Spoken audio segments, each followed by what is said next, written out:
শুভেচ্ছা, শুভেচ্ছা, শুভেচ্ছা।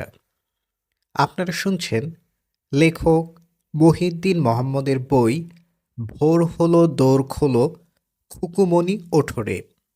আজকে শুনবেন সপ্তম পর্ব বা বইটির শেষ অংশ। ষষ্ঠ লিফলেট, প্রগতির হোন্ডা। প্রগতিশীল শব্দটি বেশ বিভ্রান্তকর। প্রগতিশীল নারী, প্রগতিশীল পুরুষ এইরূপ বিশেষণে মানুষের যে পরিচয় ফুটে ওঠে তা ত্রুটিপূর্ণ। বাংলাদেশে প্রগতিশীল কথাটি যে অর্থে ব্যবহৃত হয় তা অনেকটা এরকম: যিনি উন্নতির দিকে বা ভবিষ্যতের দিকে গতিশীল তিনিই প্রগতিশীল। তবে প্রগতিশীলতার এই বঙ্গজ ধারণা মোটেও টেকসই নয়। একটি উদাহরণ থেকে ব্যাপারটি স্পষ্ট হতে পারে। বাংলাদেশে যে মোটরসাইকেলগুলো চালানো হয় সেগুলোতে সাধারণত 4টি গিয়ার থাকে। ভাঙা ও ধীরগতির রাস্তায় ব্যবহার করা হয় প্রথম ও দ্বিতীয় গিয়ার। মহাসড়ক ও দ্রুতগতির রাস্তায় ব্যবহার করা হয় তৃতীয় ও চতুর্থ গিয়ার। কেউ যদি আমার গ্রামের রাস্তায় তার মোটরসাইকেলটি চালান তাহলে তাকে সামনের দিকে এগোনোর জন্য প্রথম ও দ্বিতীয় গিয়ার ব্যবহার করতে হবে। তৃতীয় চতুর্থ গিয়ার ব্যবহার করলে তিনি সামনের দিকে অর্থাৎ ভবিষ্যতের দিকে এগোতে পারবেন না। অন্যদিকে মহাসড়কে প্রথম ও দ্বিতীয় গিয়ার ব্যবহার করলে স্বাচ্ছন্দ্যে মোটরসাইকেল নিয়ে গন্তব্যে পৌঁছানো সম্ভব নয়। ফলে দেখা যাচ্ছে ভাঙা রাস্তায় যা অধোগতির গিয়ার, মহাসড়কে তা প্রগতির গিয়ার, এবং মহাসড়কে যা অধোগতির গিয়ার ভাঙা রাস্তায় তা প্রগতির গিয়ার। কিন্তু বাংলা ভাষায় যারা প্রগতিশীল শব্দটি চালু করেছেন তারা মনে হয় না বিষয়টিকে এভাবে ভেবে দেখেছেন। প্রগতিশীলতার ধারণা যে সব সমাজের জন্য সার্বজনীন নয়, এর যে কিছু সামাজিক ও সাংস্কৃতিক সীমা আছে এটি স্পষ্ট করতেই এ লেখা। প্রগতিশীলতা মানে যে কোনো মূল্যে সামনের দিকে এগিয়ে যাওয়া নয়, বরং সামনের দিকে এগোনোর জন্য সবচেয়ে উপযুক্ত কৌশলটি অবলম্বন করাই প্রগতিশীলতা। ভাঙা রাস্তায় চতুর্থ গিয়ারে মোটরসাইকেল চালানো যেমন প্রগতিশীলতা নয়, তেমনি কোনো কৃষিপ্রধান বা শ্রমপ্রধান দেশে লাখ লাখ মাস্টার্স ডিগ্রি উৎপাদন করাও প্রগতিশীলতা নয়। কোনো সমাজে প্রগতিশীলতা নির্ধারিত হয় ওই সমাজের রাজনীতিক ও সাংস্কৃতিক পরিস্থিতি দ্বারা। আমদানিকৃত এলিয়েন সংস্কৃতি কর্তৃক প্রগতিশীলতা নির্ধারিত হলে ওই প্রগতিশীলতা মুখ থুবড়ে পড়তে পারে। সৌদি আরব ও ইউরোপের প্রগতিশীলতা বাংলাদেশে খাটবে না। সৌদি আরবের সংস্কৃতি ধর্মনির্ভর, কিন্তু বাংলাদেশের সংস্কৃতি ধর্মনির্ভর নয়। ইউরোপের সংস্কৃতি গণতন্ত্র নির্ভর, কিন্তু বাংলাদেশের সংস্কৃতির মূল চালক স্বৈরতন্ত্র। বাংলাদেশের অধিকাংশ মানুষ বগধার্মিক ও বগ গণতান্ত্রিক। আচরণে তারা অত্যন্ত স্বৈরাচারী। ফলে এখানে ধর্ম ও গণতন্ত্র আরোপ করে প্রগতিশীলতা আনতে চাইলে তা টেকসই হবে না।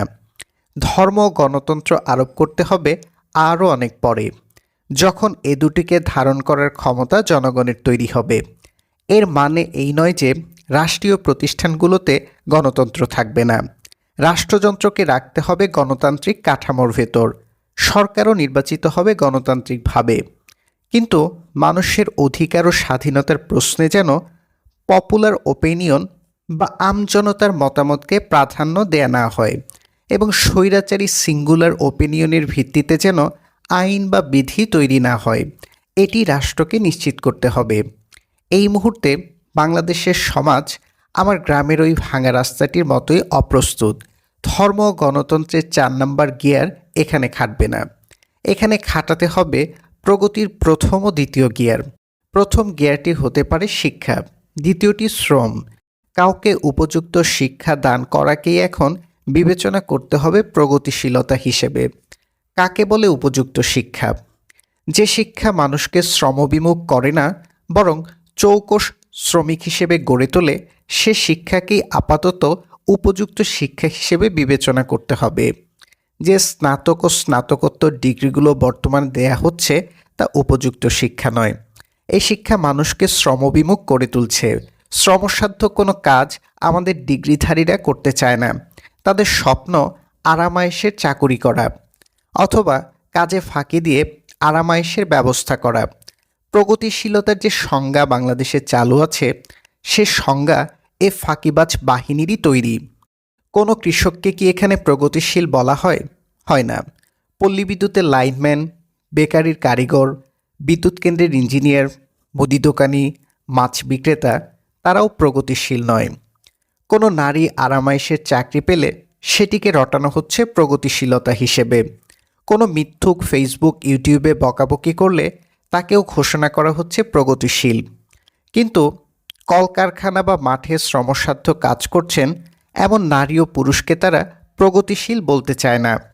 ফাঁকিবাজদের কাছে বিড়ি খাওয়া, অকারণে মোমবাতি জ্বালিয়ে মোম নষ্ট করা, পত্রিকায় দুরভিসন্ধিমূলক কলাম লেখা, 1-2 পাতা বোভের ওলস্টনক্রাফট পড়ে ঝড়ো বক্তৃতা দেয়া, সারাক্ষণ মার্ক্সবাদ লেনিনবাদ করা, যেখানে সেখানে ধর্ম খোঁজা, ফতোয়া জারি করা, এগুলো হলো প্রগতিশীলতা। বস্তুত এগুলোই আসল অধোগতিশীলতা। রোগ ঢেকে রাখার মনোরম রুমাল। এ রুমাল প্রকৃত প্রগতিশীল মানুষদের আড়াল করতে চায়। প্রগতির প্রথম ও দ্বিতীয় জ্ঞান নির্বাচন করতে যে শ্রম দরকার, সে শ্রমকে নিরুৎসাহিত করাই রুমালের লক্ষ্য। রুমালটি শিক্ষিত তরুণ তরুণীদের কৃষিকাজ করতে দিতে চায় না। বাস ট্রাক চালাবে মূর্খরা, বিমান চালাবে শিক্ষিতরা, এমনটি এ রুমালের স্লোগান। কিন্তু এ স্লোগান অধোগতির স্লোগান, এটি প্রগতির নয়। যদিও ওর বাহারি আওয়াজ শুনলে মনে হয় আমাদের সবাইকে এ রুমালের পেছনেই দৌড়ানো উচিত, কিন্তু এটি যে আত্মঘাতী কাজ, এটি যে ভাঙা রাস্তায় চতুর্থ গিয়ারে মোটরসাইকেল চালানো, তা রাষ্ট্র বুঝতে চায় না। বাংলাদেশে যে রাজনীতিক ও অর্থনৈতিক অবস্থা বিরাজ করছে, সেখানে কৃষক, ট্রাক চালক, ফ্যাক্টরি ওয়ার্কার, প্রবাসী শ্রমিক, বাস ড্রাইভার, ট্রেন মাস্টার, রাজমিস্ত্রি, ইলেকট্রিশিয়ান, চিকিৎসক, দারোয়ান, ঔষধ বিক্রেতা, স্কুল শিক্ষক, শিল্প মালিক, এরা ছাড়া আর তেমন কাউকে প্রগতিশীল বলার সুযোগ নেই। এমনকি আমি নিজেও প্রগতিশীল নই। আমাকে প্রগতিশীল বলতে হলে যে সমাজ দরকার, সে সমাজ বাংলাদেশে এখনও গড়ে ওঠেনি। হ্যাঁ, ওই সমাজ গড়তে আমি নিরন্তর খোঁচাখুচি করছি। কিন্তু এই মুহূর্তে আমার কৃষক বাবা আমার চেয়ে অধিক প্রগতিশীল। কিছুটা কৃষিকাজ আমিও করি, তবে তা নিজেকে প্রগতিশীল দাবি করার জন্য যথেষ্ট নয়। আমার প্রগতিশীল হওয়ার সময় এখনও আসেনি। বাংলাদেশে ওয়াজ মাহফিল করেন এরকম জনপ্রিয় প্রায় 20 জন মৌলানার জীবনযাপন বিশ্লেষণ করে দেখেছি। তারা কেউই কোনো উৎপাদনশীল কাজের সাথে জড়িত নন। প্রত্যেকেই শ্রমবিমুখ মানুষ। কণ্ঠই তাদের আয়ের প্রধান উৎস। কথা ও সুর দিয়ে তারা ছড়াতে চান ধর্মীয় প্রগতিশীলতা বা প্রগতিশীলতার আড়ালে অধোগতিশীলতা। তারা জানেন না তাদের শ্রোতারা তাদের চেয়ে অধিক প্রগতিশীল। এ শ্রোতারা অর্থাৎ গ্রামের ওই শ্রমিক, মজুর ও কৃষকরা 1 বছরে যে প্রগতি উৎপাদন করেন, সে প্রগতি ওয়াজকারীরা 1 লাখ বছর বেঁচেও উৎপাদন করতে পারবেন না। একই অবস্থা নারী প্রগতি কর্মীদের। কোনো নারী সিনেমায় অভিনয় করলে, পুরস্কার জিতলে, ম্যাজিস্ট্রেট হলে, পুলিশে যোগ দিলে, গুগলে চাকরি পেলে, সেটিকে তারা প্রগতিশীলতা হিসেবে রটিয়ে থাকেন। হ্যাঁ, এগুলোর কোনটিতে হয়তো লুকিয়ে আছে অনেক প্রগতি, এটি অস্বীকার করছি না। কিন্তু এর বাহিরেও যে বিপুল সংখ্যক প্রগতিশীল নারী পড়ে আছেন, সে খোঁজ তারা ইচ্ছে করেই নিচ্ছেন না। কারণ এটি করতে গেলে সমাজে তাদের নিজেদের ভূমিকা নিয়েই প্রশ্ন উঠবে।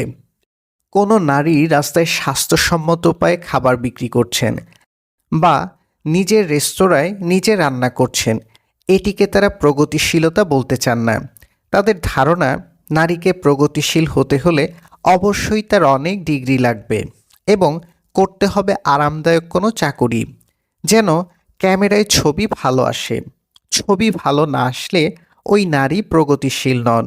গ্রামে বা কারখানায় যে নারীরা শ্রমসাধ্য কাজে নিয়োজিত আছেন, তাদের প্রায় সকলেই রোগাভুখা মানুষ। পত্রিকা ও ফেসবুকে প্রদর্শনের জন্য এ নারীদের ছবি উপযুক্ত নয়। এ কারণে এরা প্রগতিশীল হিসেবে বিবেচিত নন। প্রগতিশীল হলেন কেবল মাংসল অফিসার নারীরা। যে নারী গার্মেন্টসে কাজ করেন বা বাসাবাড়িতে বুয়ার ভূমিকা পালন করছেন, তাদের হয়তো আর্থিক সচ্ছলতা নেই উঁচু ডিগ্রি, কিন্তু তিনি একজন সিনেমা অভিনেত্রীর চেয়ে কম প্রগতিশীল এটি মানতে আমাকে উন্মাদ হতে হবে। আর্থিক সচ্ছলতার সাথে প্রগতিশীলতার সম্পর্ক আছে খুব সামান্যই, বরং শ্রেণী বৈষম্য ও চিন্তার অনগ্রসরতার সাথে প্রগতিশীলতার সম্পর্ক বেশি গভীর। কোনো সমাজে কিছু নারী অধিক আয় করছেন আর কিছু নারী সামান্য আয় করছেন, তা ওই সমাজের রাজনীতিক গলদ মাত্র। এই গলদ যারা টিকিয়ে রেখেছেন তারাই প্রগতিশীলতার বঙ্গজ সংস্করণের পৃষ্ঠপোষক। তারা চায় তাদের অধোগতিশীলতাকে প্রগতিশীলতা নাম দিয়ে নিজ নিজ আরামায়েশ চালু রাখতে। সমাজ তাদেরকে প্রগতিশীল বলে প্রচার করছে। তারা কেউই দরিদ্র মানুষদের ভাগ্যোন্নয়নে কাজ করছে না। সবার লক্ষ্য এখানে আত্মোন্নয়ন। এই মুহূর্তে আমাদের দরকার ছিল শিক্ষিত বাস ড্রাইভার, শিক্ষিত কৃষক, শিক্ষিত কারখানা শ্রমিক। কিন্তু রাষ্ট্র সর্বশক্তি নিয়োগ করছে অশিক্ষিত বেকার উৎপাদনে।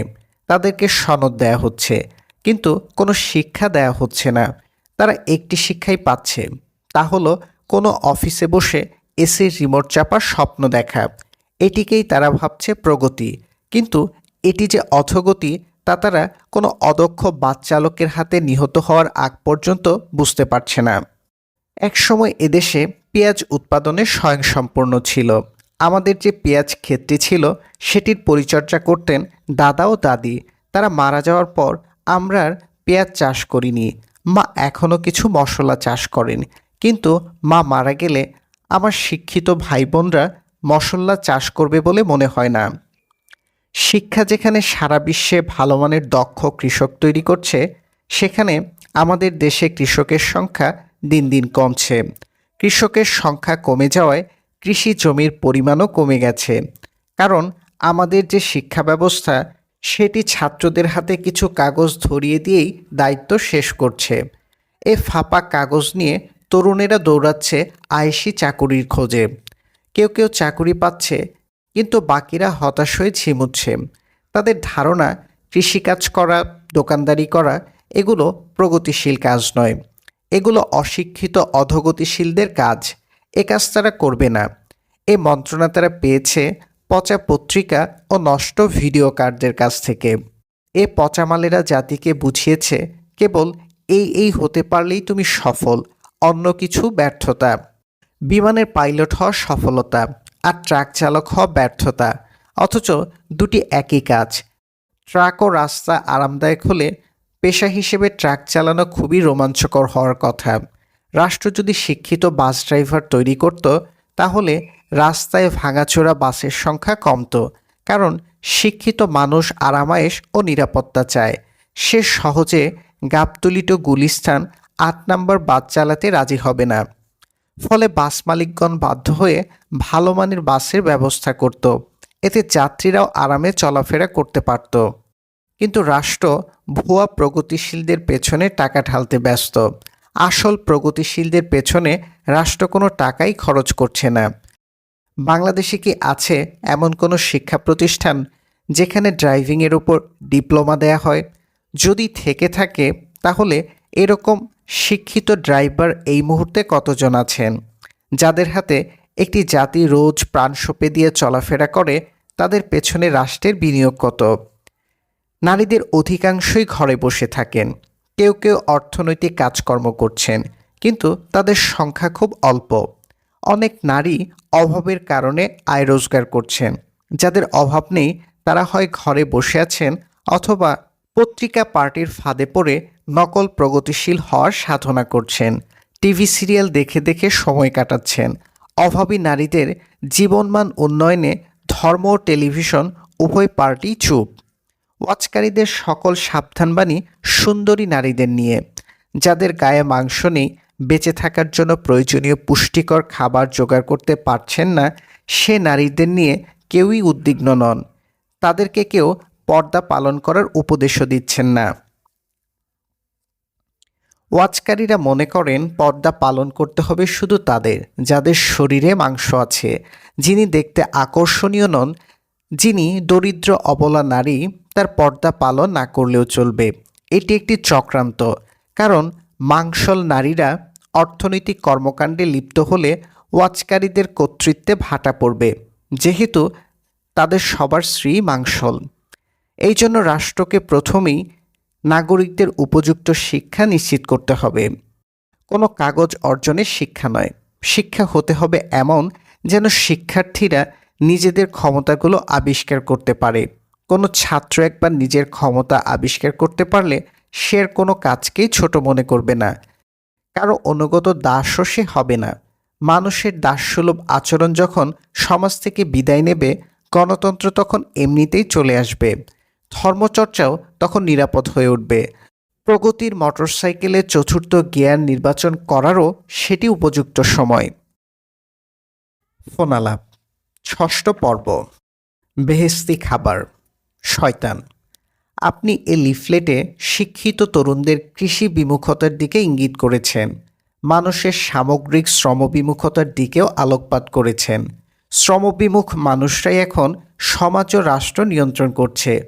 এতে দেশে কৃষিপণ্যের বৈচিত্র্য হ্রাস পেয়েছে, অনেক ফসল বিলুপ্ত হয়ে গেছে। এর প্রভাব পড়ছে খাদ্য নিরাপত্তার উপর। আমাদের পূর্বপুরুষদের খাদ্যচক্র থেকে আমরা ক্রমশ দূরে সরে যাচ্ছি। এর সুদূরপ্রসারী স্বাস্থ্য ঝুঁকি রয়েছে, সেদিকটি একটু আলোচনা করা দরকার নয় কি? জিব্রাইল: হ্যাঁ, এটি খুবই দরকার। আমাদের খাদ্যাভ্যাসের দিকে তাকান। এই মুহূর্তে আমরা যা খাচ্ছি তা মোটেও স্বাস্থ্যকর খাবার নয়। ব্যালেন্সড ডায়েট বলে যে একটি ব্যাপার আছে, সেটি এদেশের সিংহভাগ মানুষের কাছে অচেনা। আমরা যখন দরিদ্র ছিলাম তখন কিন্তু ব্যালেন্সড ডায়েট বিষয়টি না বুঝলেও আমাদের খাবার প্রাকৃতিকভাবে ব্যালেন্সড ছিল। আমরা আমিষ, কার্বোহাইড্রেট, ফাইবার এগুলো মোটামুটি সুষম মাত্রায় খেতাম। তেল খেতাম খুব অল্প। আমাদের চাল লাল ছিল, আটাও লাল ছিল, অর্থাৎ একটি হোল গ্রেইন ডায়েট আমাদের ছিল। এগুলো থেকে প্রয়োজনীয় সলিউবল ফাইবার ও অ্যান্টিঅক্সিডেন্ট পেতাম। এই উপাদানগুলো শরীরকে খারাপ বা এডিবল কোলেস্টেরল থেকে সুরক্ষা দেয়, ইনফ্লামেশন কমায়। রক্ত চলাচলের শিরা ও ধমনীগুলোতে যে করোনারি প্লেগ বা গাঁত জমে, তার একটি বড় অংশ অক্সিডাইজড এডিবল কোলেস্টেরল এবং ইনফ্লামেটরি সেল। এই গাতের কারণে মানুষের হৃদরোগের ঝুঁকি বহুগুণ বেড়ে যায়। শিরা, আর্টারি এগুলো এখন অল্প বয়সেই ব্লকড বা ন্যারো হয়ে যাচ্ছে, রাপচার ঘটছে। অ্যান্ড্রোথেলিয়াল সেল ক্ষতিগ্রস্ত হচ্ছে। 40-এর আগেই মানুষের লিপিড প্রোফাইল নষ্ট হয়ে যাচ্ছে, ইনসুলিন রেজিস্ট্যান্স বৃদ্ধি পাচ্ছে, ভালো বা এইচডিএল কোলেস্টেরল কমে যাচ্ছে, ট্রাইগ্লিসারাইড বেড়ে যাচ্ছে। রক্তের ক্লটিং বা জমাট বাঁধার প্রবণতা আগের যে কোনো সময়ের চেয়ে এখন বেশি। ফলে ব্রেইন স্ট্রোক বা পক্ষাঘাতের রোগীর সংখ্যাও আশঙ্কাজনক হারে বাড়ছে। পর্যাপ্ত বৃদ্ধ হওয়ার আগেই মানুষ প্যারালাইজড হয়ে মৃত্যুর সমান জীবনযাপন করছে। আধুনিক চিকিৎসা বিজ্ঞানের ভাষ্য এরকমই। প্রশ্ন হলো, কেন এমনটি ঘটছে? এর অনেকগুলো কারণ আছে। প্রথমত, আমাদের ক্রয় ক্ষমতা বেড়েছে, ব্যবসা বাণিজ্য, খাবারের বৈচিত্র্য, শিল্পায়ন এগুলোও বেড়েছে, কিন্তু সে অনুপাতে শিক্ষিত সচেতন জনগোষ্ঠী বাড়েনি। আমাদের গড় বুদ্ধি ও বিবেচনা বোধ এটিও বাড়েনি। বরং কিছু ক্ষেত্রে মনে হয়েছে বাঙালির বুদ্ধি প্রখরতা সামগ্রিকভাবে কমেছে। কি খাওয়া উচিত ও কি খাওয়া উচিত নয় এ ব্যাপারে সাধারণ মানুষের প্রজ্ঞা ও কাণ্ডজ্ঞান নেই বললেই চলে। খাবার সংক্রান্ত কোনো পড়াশোনা তারা করেন না। টেলিভিশন, ফেসবুক ও ইউটিউব দেখে দেখে আজে বাজে রান্না করার প্রবণতা বৃদ্ধি পেয়েছে। ফুড ব্লগার নামে একদল পাগল আবির্ভূত হয়েছে, যারা রাত দিন নানা বিষকে দুধ হিসেবে প্রচার করছে। ভালো ফুড ব্লগারও আছেন, যারা মানুষকে পরিচয় করিয়ে দিচ্ছেন স্বাস্থ্যসম্মত খাবারের সাথে, তবে তাদের সংখ্যা অতি অল্প। আরেক দল দেখা দিয়েছে, যারা কেবল খেজুর, কালোজিরা ও মধুর গুণগান গাইছে। কালোজিরায় নাকি মৃত্যু ছাড়া সকল রোগের ঔষধ লুকিয়ে আছে। প্রিমিটিভ মানুষের প্রিমিটিভ আচরণ, এর ফলে ব্যালেন্স ডায়েট বিষয়টি নষ্ট হয়ে যাচ্ছে। ধর্নাঢ্যরা প্রচুর মাছ মাংস খাচ্ছে, আসক্ত হচ্ছে ফাস্টফুডে। খাদ্য গ্রহণের সময় কোনো রেশিও অনুসরণ করছে না। কেউ কেউ বেছে বেছে কেবল দামি খাবার খাচ্ছে, ফলে একই ঘরানার খাবার অতিরিক্ত পেয়ে শরীর বিদ্রোহ করছে। এ খাবার থেকে যে ক্যালোরি আসছে তা খরচ করার উপলক্ষও তারা পাচ্ছে না। কাজ কম, খাবার বেশি। একসময় আমরা খাদ্য সংগ্রহ করার জন্য কাজ করতাম, কিন্তু এখন খাবার হজম করার জন্য কাজের সন্ধান করছি। মানুষের শরীর এই প্রক্রিয়ায় বিবর্তিত হয়নি। একটি মানব শিশুর শরীর বাংলাদেশে যে পরিবেশে বেড়ে উঠছে তা খুব অস্বাভাবিক ও অপ্রাকৃতিক। হাতে টাকা পয়সা আসায় বাঙালির খাদ্যাভ্যাস এত বেশি তেল, মশলা ও সুগার ভিত্তিক হয়ে পড়েছে যে এটি স্বাস্থ্যের জন্য এখন সবচেয়ে বড় হুমকি। আপনি র্যান্ডমলি বাংলাদেশের কোনো দোকানে যান, দেখুন ওখানে খাওয়ার মতো স্বাস্থ্যকর কিছু পান কিনা। আমার মনে হয় না পাবেন। আমি চেষ্টা করে দেখেছি, পাইনি। সবগুলো দোকান সাদা চিনি ও সাদা ময়দার জিনিস দিয়ে ভরপুর। আমাদের বিস্কুট ও কনফেকশনারি ইন্ডাস্ট্রিতে হোল গ্রেইন ফুড একেবারেই বিরল। হোল গ্রেইন ওটস বা গমের বিস্কুট আপনি পাবেন না। হোল মিল পাউরুটি কিনতে যান, কোথাও নেই। সবগুলো বেকারি ভরে আছে সাদা ময়দা ও সাদা আটার পাউরুটিতে। শহর থেকে গ্রাম সবখানে এসব খাবার ছড়িয়ে গেছে। এগুলো খেয়ে খেয়ে মানুষের ওজন বাড়ছে, ইনসুলিন রেজিস্ট্যান্স বৃদ্ধি পাচ্ছে। ডায়াবেটিস ও অটিজমের রোগী এখন ইতিহাসের যে কোনো সময়ের চেয়ে বেশি। এমনটি কেন ঘটছে? গমের ছাল ছেঁচে ভুসি বানানো হচ্ছে এবং এ ভুসি খাওয়ানো হচ্ছে গরুকে, অথচ এটি মানুষের খাওয়ার কথা ছিল। সলিউবল ফাইবারের এমন একটি গুরুত্বপূর্ণ উৎসকে আমরা গবাদি খাদ্য বানিয়েছি। আমাদের ফুড ইন্ডাস্ট্রি যারা চালাচ্ছেন, এ খাতের যারা বড় বড় উদ্যোক্তা, বড় বড় কারখানা মালিক, তাদের কেউই তেমন জ্ঞানী, সমজদার ও আলোকিত মানুষ নন। গণমানুষের স্বাস্থ্য নিয়ে তাদের উদ্বেগ নেই বললেই চলে। সকল উদ্বেগ প্রফিট নিয়ে বা ব্যাংক থেকে নতুন ঋণ নেওয়া নিয়ে। উৎপাদিত পণ্য খাওয়ার উপযুক্ত কিনা, এটি ভোক্তার স্বাস্থ্যের জন্য মঙ্গলজনক কিনা, এ ব্যাপারে তারা বরফের মতো নিরুত্তাপ। জনগণেরও এ ব্যাপারে কোনো রা নেই। সরকার তো আরও নিশ্চুপ, ভ্যাট ট্যাক্স পেলেই তারা খুশি।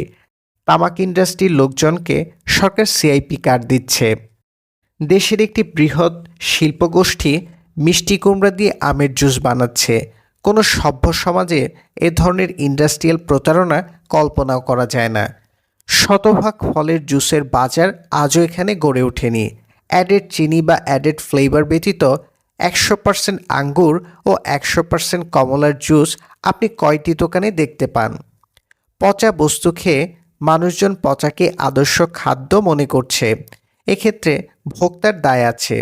সে যদি সচেতন হতো, বাজার থেকে আজে বাজে খাবার না কিনত, সাদা ময়দা ও সাদা আটার বিস্কুট, পাউরুটি ক্রয় করা থেকে বিরত থাকত, তাহলে আমাদের প্রফিট সিকার শিল্পোদ্যোক্তাদের টনক নড়ত।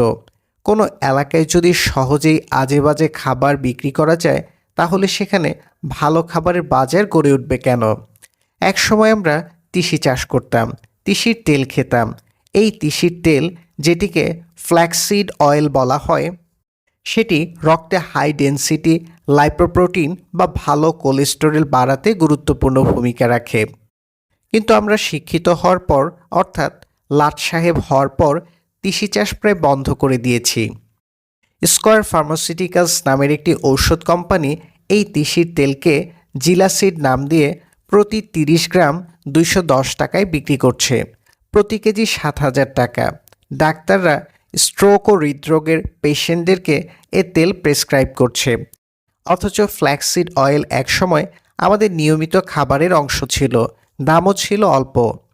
দেশের শিক্ষিত তরুণরা কি এইসবের খোঁজ রাখে? রাখে না। তারা ব্যস্ত রয়েছে বিভিন্ন ব্যাংকের চাকুরি ও বিসিএস প্রিলির প্রস্তুতি নিয়ে। সারা দেশ ছেয়ে গেছে সয়াবিন ও পাম তেল দিয়ে। দেশবাসী এত বিপুল পরিমাণ তেল খাচ্ছে যে এটি হয়ে উঠেছে তাদের মরণ ফাঁদ। এমনিতে এসব তেল মূলত ফ্যাটি অ্যাসিড, যা অল্প মাত্রায় খেলে তেমন ক্ষতি হয় না। কিন্তু আমাদের যে রান্না পদ্ধতি, তাতে এ তেল আর তেল থাকছে না। একটি গবেষণায় দেখলাম, তেলকে যখন গরম করা হয় এবং তা যখন স্মোক পয়েন্ট অতিক্রম করে, তখন এ ফ্যাটি অ্যাসিড বা তেল ভেঙে ক্ষতিকর অ্যালডিহাইড তৈরি হয়। অর্থাৎ কাঁচা তেল স্বাস্থ্যের জন্য ক্ষতিকর নয়, কিন্তু ভাজা বা অতিরিক্ত গরম তেল ক্ষতিকর। গবেষণাটি পড়ার পর আমি একটু ভিন্ন প্রক্রিয়ায় রান্নাবান্না করি। দেখলাম যে রান্নার সময় পানির তাপমাত্রা 100 ডিগ্রি সেলসিয়াসের উপরে ওঠে না। তাই পাত্রে আগে তেল না ঢেলে পানি ঢালার পর তেল ঢালি, এবং তা পরিমাণে অল্প। এতে রান্না যতই গরম হোক না কেন, তেল তার স্মোক পয়েন্ট সাধারণত 200 থেকে 250 ডিগ্রি সেলসিয়াস অতিক্রম করতে পারে না। ফলে ফ্যাটি অ্যাসিড থেকে ক্ষতিকর অ্যালডিহাইড তৈরির ঝুঁকিও থাকে না। কিন্তু আমাদের দেশে কি হয়? এখানে রান্নাঘর ও রেস্তোরাঁগুলোতে শুরুতেই তেল গরম করে পেঁয়াজ রসুন ভাজা হয়। তেলে মাছ মাংস কষাতে পাত্র পুড়িয়ে ফেলা হয়। আরেকটি গবেষণাপত্রে দেখলাম, গবেষণাটি ক্যালিফোর্নিয়ার বিশ্ববিদ্যালয়ের। সয়াবিন তেল মস্তিষ্কে কিছু গুরুতর জেনেটিক পরিবর্তন আনে। গবেষক দলটি একরাশ ইঁদুরের উপর পরীক্ষা চালিয়ে দেখতে পায়, যেসব ইঁদুর সয়াবিন তেল সমৃদ্ধ খাবার খেয়েছে তাদের প্রায় 100টি জিন সঠিকভাবে কাজ করছে না। এর মধ্যে একটি জিন ছিল লাভ হরমোন বা অক্সিটোসিন উৎপাদনকারী জিন। মানুষে মানুষে ভালোবাসা ও স্নেহ মমতা তৈরি হয় এই অক্সিটোসিন হরমোনের প্রভাবে। যদিও গবেষণাটি ইঁদুরের উপর চালানো, তবুও এটি উদ্বেগজনক, কারণ এটি মানুষের উপর সয়াবিন তেলের একই প্রভাবের সম্ভাব্যতার দিকে ইঙ্গিত করে। আমি লক্ষ্য করেছি বাংলাদেশের মানুষ আগের চেয়ে অধিক নিষ্ঠুর ও একা হয়ে গেছে। সমাজ থেকে মায়া মমতা, স্নেহ ভালোবাসা উধাও হয়ে যাচ্ছে। মারামারি, তর্কাতর্কি এগুলো বৃদ্ধি পেয়েছে। মানুষ আগের চেয়ে অনেক স্বার্থপর হয়ে উঠেছে। নিউরো সায়েন্টিস্টদের আহ্বান জানাবো, এইসবের পেছনে সয়াবিন তেলের কোনো প্রভাব আছে কিনা তা একটু খুঁজে বের করতে। অভিশপ্ত কড়াই, শয়তান। অর্থাৎ আপনি বলতে চাচ্ছেন, আমরা যে তেলই খাই না কেন তা যেন খুব অল্প মাত্রায় খাই, এবং তেলটাকে যেন সরাসরি গরম না করি। কিন্তু আমাদের দেশে তো তেলে ভাজা পরোটা, তেলে ভাজা সিঙ্গারা এসব খুবই জনপ্রিয় খাবার। বিরিয়ানি এখানে আরও জনপ্রিয়। এক্ষেত্রে বিকল্প কী? জিব্রাইল, আমার মনে হয় না সিঙ্গারা, পুরি বা তেলে ভাজা লুচি এগুলো খুব উপভোগ্য খাবার। স্বাদের কারণে এগুলো জনপ্রিয় হয়েছে এরকমটি জোর দিয়ে বলা যাবে না। বরং মনে হয়েছে এই খাবারগুলো সহজলভ্য বলেই জনপ্রিয়। আর এগুলো যে শুধু সহজলভ্য তা নয়, এগুলো এ অঞ্চলে ডমিনেন্ট খাবার। আমাদের স্ট্রিট ফুড বা রেস্তোরাঁ ব্যবসায় এ খাবারগুলো একচেটিয়া আধিপত্য বিস্তার করেছে। এর কারণ, এ খাবারগুলোর যারা বাবুর্চি তাদের অধিকাংশই দরিদ্র ও অশিক্ষিত মানুষ। রন্ধনবিদ্যায় তাদের কারোরই তেমন পড়াশোনা বা ঐতিহাসিক অভিজ্ঞতা নেই। কোনো খাবারের কেমিক্যাল কম্পোজিশন সম্পর্কে তারা সচেতন নন। কোনো খাবার কিভাবে রান্না করলে স্বাস্থ্য ঝুঁকি সৃষ্টি হয় এ সম্পর্কে তাদের জানাশোনা নেই। কিন্তু কিভাবে রান্না করলে গ্রাহক থেকে অধিক টাকা নেওয়া যাবে এ বিষয়ে তারা খুব সচেতন। একই তেলে তারা দিনের পর দিন মাছ ভাজছে, সিঙ্গারা ভাজছে, পুরি ভাজছে, মুরগি ভাজছে। এমনকি পোড়া তেল থেকে খানিকটা নিয়ে কেউ কেউ ডিমও ভাজছে। অনেকে এক কড়াই তেল দিয়ে 2 সপ্তাহ সিঙ্গারা ভাজার পর সেটি দিয়ে আবার বিরিয়ানি রান্না করছে। এই লোকগুলি অর্থনীতির তলানির স্তরের মানুষ। নিরুপায় হয়ে তারা ব্যবসা করতে এসেছে। তাদের অনেকেই একসময় ক্ষেত খামারে কাজ করত, রিক্সা ভ্যান চালাতো, লেখাপড়া ছেড়ে দিয়ে দীর্ঘদিন হয়তো ভবঘুরেও ছিল। কিন্তু একসময় আয় রোজগারের আর কোনো উপায় না পেয়ে হঠাৎ বাবুর্চি সেজেছে। ফলে এদের কালেনারিতে কোনো ইনোভেশন নেই, উদ্ভাবনশীলতা নেই। সবাই গণহারে একই রেসিপির খাবার বানাচ্ছে। এক দোকানদার আরেক দোকানদারকে নকল করছে। একই সিঙ্গারা, একই পুরি, একই আলু ভর্তা, একই বিরিয়ানি, একই পরোটা, একই কড়াই, এ নিয়ে তাদের কারবার। আমি চীন এবং তাইওয়ানে সিঙ্গারা খেয়েছি। তারা এটিকে বলে ডাম্পলিং। ওই সিঙ্গারা আমাদের দেশের মতো তেলে ভাজা সিঙ্গারা নয়। তারা সেটিকে পানিতে ভাজে, কেউ কেউ স্টিম বা বাষ্পে। এর স্বাদও ভালো। আমাদের পোড়া সিঙ্গারার চেয়ে চমৎকার। উৎপাদন খরচও কম। এটি ফুল মিল হিসেবে, অর্থাৎ পেট ভরে খাওয়া যায়। আপনি আপনার লাঞ্চ বা ডিনার ডাম্পলিং দিয়ে সেরে ফেলতে পারবেন। এগুলোর ফুড কম্পোজিশনও স্বাস্থ্যসম্মত। ময়দার রুটির ভেতর তারা কোনো আলু ঢোকায় না। ময়দা ও আলু দুটি কার্বোহাইড্রেট। ময়দার রুটির ভেতর আলু ঢুকিয়ে এটিকে ভাঁজ করে ডাম্পলিং বানালে যে তা সুষম খাবার হয় না এটি তারা জানে। এজন্য ডাম্পলিং বানাতে তারা আলুর পরিবর্তে আঁশ ও প্রোটিন সমৃদ্ধ শাকসবজি, সামুদ্রিক শৈবাল ও মাছ মাংস ব্যবহার করে। আর আমরা ব্যবহার করছি শুধু হাই কার্বো আলু। আমি অবাক হই, এদেশে এত মাছ উৎপাদিত হওয়ার পরও এখানে মাছের তৈরি সিঙ্গারা বা ডাম্পলিং নেই। প্রশ্ন উঠতে পারে, মানুষ তাহলে এগুলো খাচ্ছে কেন? এর প্রধান কারণ সম্ভবত তিনটি। এক, এই খাবারগুলো যত্রতত্র পাওয়া যায়। দুই, এগুলোর দাম সাধ্যের নাগালে। তিন, এদেশে সুলভ মূল্যে স্বাস্থ্যসম্মত খাবার পাওয়া কঠিন। যেহেতু স্বাস্থ্যসম্মত রেসিপিতে এখানে ব্যাপক হারে খাবার উৎপাদন হচ্ছে না, রেস্তোরাঁ ব্যবসায়ীরা অশিক্ষিত অনভিজ্ঞতার কবলে পড়ে কেবল তৈলাক্ত খাবার উৎপাদন করছেন, তাই মানুষজন ভাবছে এগুলোই একমাত্র স্বাভাবিক খাবার। স্বাভাবিক খাবারের গুণগত মান ও স্বাস্থ্য ঝুঁকি নিয়ে ভোক্তারা কোনো প্রশ্ন তুলবে না। এটিই তো স্বাভাবিক, নাকি? অর্থাৎ বিষ বা পয়জনের একটি নীরব নর্মালাইজেশন সমাজে ঘটে গেছে। এগুলো খেয়ে খেয়ে শিশুদের কগনিটিভ স্কিল কমে যাচ্ছে কিনা, তাদের বুদ্ধিবৃত্তিক ক্ষমতা হ্রাস পাচ্ছে কিনা, এই বিষয়টি গুরুত্বের সাথে খতিয়ে দেখা দরকার। এমনকি এগুলো হয়তো আমাদের প্রজনন স্বাস্থ্যকেও নষ্ট করে থাকতে পারে। খাবারের কারণে বাবা মার শরীরের স্বাভাবিক কার্যক্রম বিকৃত হলে তার ফল সন্তানের উপর পড়তে পারে। আধুনিক অ্যাপিজেনেস্টিক্স এমনটিই বলে। আমি লক্ষ্য করেছি, অস্বাভাবিক শিশুর সংখ্যা বাংলাদেশের সমাজে এখন আশঙ্কাজনক হারে বাড়ছে। সামনের কয়েক দশক যদি মূর্খ বানররা রাষ্ট্র চালায়, তাহলে বাঙালি জাতির একটি বড় বিবর্তন ঘটে যেতে পারে। বিষয়টি অশ্লীল। শয়তান। অশ্লীলতা বিষয়ে আপনার মনোযোগ আকর্ষণ করতে চাই। বাংলাদেশে যেভাবে সিনেমা, নাটক, উপন্যাস এগুলোতে অশ্লীলতা খোঁজা হয়, সেটি ঠিক কিনা? অশ্লীলতা আসলে কি? জিব্রাইল। অশ্লীল শব্দটি দিয়ে কি বোঝানো হয় তা স্পষ্ট নয়, তবে যা শ্লীল নয় তাই অশ্লীল, এরকম একটি অনুমান আমরা করতে পারি। কোনো কিছু শ্লীল কিনা তা নির্ভর করে ওই কোনো কিছুকে যিনি দেখছেন তার মানসিক অবস্থার উপর। মানুষের মানসিক অবস্থা এক এক সমাজে এক এক রকম হয়। একজন মানুষ তার ব্যক্তিগত জীবনে কি কি অভিজ্ঞতার ভিতর দিয়ে যান তাও এখানে গুরুত্বপূর্ণ। কারণ কোনো প্রাণীর মানসিক অবস্থা তার স্মৃতি দ্বারা প্রভাবিত হয়। কারো স্মৃতি যদি একঘেয়ে অভিজ্ঞতা দ্বারা পূর্ণ থাকে, তাহলে তার মানসিক অবস্থা হবে শক্ত কাঠের ন্যায়। হাতুড়ির বাড়ি ছাড়া ওই কাঠের ভেতর কোনো কিছু ঢোকানো যাবে না।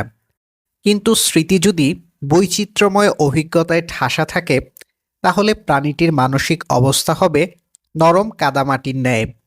এ মাটিতে পেরেক ঢোকাতে হাতুড়ি বাটালের প্রয়োজন পড়বে না। ফলে বলা যায়, কোনো ঘটনা ও বস্তুর শ্লীলতা নির্ধারণে ওই ঘটনা ও বস্তুর যিনি দর্শক, তার ব্যক্তিগত অভিজ্ঞতা আমাকে আমলে নিতে হবে। একই সাথে দর্শকের ক্ষমতার বিষয়টিও মাথায় রাখতে হবে। কোনো প্রাণীর মানসিক অবস্থা কোন সময়ে কেমন হবে তা তার শারীরিক, রাজনীতিক ও অর্থনৈতিক ক্ষমতা দ্বারাও নিয়ন্ত্রিত হয়। বাংলাদেশের যে সামাজিক কাঠামো, তাতে শ্লীলতা ব্যাপারটির সাথে যৌনতার আত্মীয়তা খুব ঘনিষ্ঠ। কোনো কিছু অশ্লীল কিনা এটি এখানে নির্ধারিত হচ্ছে বিকৃতভাবে। কোনো বিষয় অশ্লীল হয়ে ওঠার জন্য যেই সব গুণাবলী থাকা প্রয়োজন তা এ সমাজে তলিয়ে দেখা হয় না। বিষয়টির যৌনগুণ আছে কিনা বা বিষয়টি ধর্ম আরোপিত কোনো প্রথার গায়ে জুতোর বাড়ি মারছে কিনা, এটি এখানে মুখ্য। কোনো কিছুর যৌনগুণ শনাক্ত করার জন্য যে শিক্ষা ও অভিজ্ঞতা থাকা দরকার, তা বাংলাদেশের মানুষদের নেই বললেই চলে। ফলে বিষয়বস্তুর যৌনগুণ থাকুক বা না থাকুক, সির্ফ দর্শকের মানসিক অবস্থার উপর নির্ভর করেই এখানে নির্ধারিত হচ্ছে কোনো বিষয়ের শ্লীলতা। কোনো কিছু মনকে একটু ধাক্কা দিলেই রব তোলা হচ্ছে বিষয়টি অশ্লীল। বাংলাদেশের পুরুষরা শারীরিকভাবে নারীর চেয়ে অধিক ক্ষমতাবান। তাদের আর্থিক ও রাজনৈতিক ক্ষমতাও বেশি। ফলে এখানে অনিবার্যভাবে পুরুষদের চেয়ে নারীদের ক্ষেত্রে যৌনগুণ অধিক তল্লাশি করা হয়। কারণ এই তল্লাশি যারা করেন তারা মূলত পুরুষ। এজন্য বাংলাদেশে অশ্লীল শব্দটি শুনলেই আমাদের চোখের সামনে একজন নারী ভেসে ওঠেন। কোনো পুরুষ অশ্লীলতা করেছে এমনটি এ অঞ্চলে তেমন শোনা যায় না। অশ্লীলতার অভিযোগে পুরুষ অভিনেতাদেরকেও গালাগালি করছে বা তাদের ঠিকানায় উকিল নোটিশ পাঠানো হয়েছে এমন খবর আমার জানা নেই। কিন্তু নারী অভিনেত্রীদেরকে হরহামেশা এ নিয়ে গালাগালি ও উকিল নোটিশ পাঠানো হচ্ছে। কিছুদিন আগে মুনমুন নামের একজন অভিনেত্রী দাবি করেছেন ঢাকাই সিনেমায় যারা অশ্লীল চলচ্চিত্র নির্মাণ করলো, মানুষের ধর ও মাথা জোড়া দিয়ে কাটপিস তৈরি করলো এবং এইসব চলচ্চিত্রে অর্থ বিনিয়োগ করলো, তারা কেউই নারী নয়, সবাই পুরুষ। কিন্তু তাদের কাউকে অশ্লীলতার অপবাদ নিতে হয়নি, অপবাদ নিতে হয়েছে তাকে। মান্না নামের একজন অভিনেতার কথা উল্লেখ করে তিনি বলেছেন উনি তো অশ্লীলতা কম করেননি, তাকে কেউ অশ্লীল সিনেমার নায়ক বলছে না কেন। ভদ্রমহিলার বক্তব্য থেকে বোঝা যায় অশ্লীলতার যে সামাজিক ধারণা বাংলাদেশে গড়ে উঠেছে তার একটি জেন্ডার বায়াস রয়েছে। ঘুষ খাওয়া, খুন করা, দালালি, ডাকাতি, ক্রসফায়ার, গুম, মিথ্যে মামলা, খাদ্যে ভেজাল, ক্ষমতা দেখানো, বলৎকার, এই কাজগুলো বাংলাদেশে পুরুষরাই বেশি করে থাকে। এসব কাজের কোনোটিকেই সমাজ অশ্লীল বিবেচনা করে না। অশ্লীলতার ধারণাটি এখানে কৌশলে এমনভাবে গড়ে তোলা হয়েছে যেন কেবল নারীদেরকেই এটি দিয়ে ঘায়েল করা যায়। এ কাজে তারা সহযোগী হিসেবে পেয়েছে ধর্মকে। কোনো নারী আরব দেশের পোশাক না পরলে তাকে অশ্লীল পোশাক পরার তকমা নিতে হচ্ছে। হাফ প্যান্ট এ সমাজে অশ্লীল, কিন্তু কারো মাথা ফাটিয়ে দেয়া শ্লীল। ছেলেমেয়েরা একান্তে কোনো পার্কে সময় কাটালে সেটি অশ্লীল, কিন্তু জেলা হাসপাতালের নোংরা ওয়ার্ডগুলো খুব শ্লীল। তবে আপনি সিনেমা, নাটক, উপন্যাসে যে অশ্লীলতার কথা বলেছেন তা আমি এখানে আলোচনা করব না। এই আলোচনা অন্য স্থানে করেছি। নবকোভের ললিতা বা লরেন্সের লেডি চ্যাটার্লিস লাভারের আলোচনার স্থান এটা নয়। শুধু এটুকুই বলবো, শিল্পমানহীন সকল শিল্পকলাই অশ্লীল। যৌনতাকেও শৈল্পিকভাবে উপস্থাপন করা যায় যদি শিল্পীর প্রতিভা থাকে। প্রতিভাহীন গর্ধপরা গোলাপের ছবি আঁকলেও সেটিকে অশ্লীল মনে হবে। চটিয়াল ফটিয়ালরা উপন্যাস, কবিতা যাই লিখুক না কেন, সেগুলোতে যৌনতা থাকুক বা নাই থাকুক, ওগুলো এমনিতেই অশ্লীল। শুধু যৌনতা কোনো বিষয়কে অশ্লীল করে না, বরং মগজশূন্যতাই অশ্লীলতার প্রধান উপকরণ।